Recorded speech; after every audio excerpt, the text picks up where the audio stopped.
Hello guys, in this video we're going to talk about how to disable your system integrity protection on Mac. So here we are in the forum of Apple developers, and here to disable your system integrity protection temporarily, you will just have to restart your computer in recovery mode.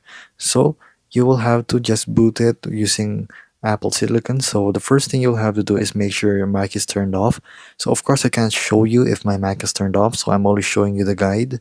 So here, you'll just have to hold the button or the touch ID and press it and hold it for 10 seconds and then try to start up from recovery. So press and hold the power button on your Mac and continue to hold it until you see a message that the startup are loading. So you'll just have to redo it again if it doesn't work. So next, you will have to launch terminal from the utilities menu. So it's going to be the fourth option right there, and run the command CSRUTIL disable. So this will disable the security integrity protection temporarily, and then all you have to do is restart your computer, and there you go.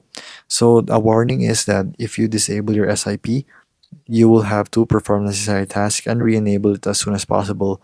Failure to do so will let you actually done it will give you a very bad reputation, or basically it will give you viruses and will leave your computer vulnerable to malicious codes that your Mac doesn't want.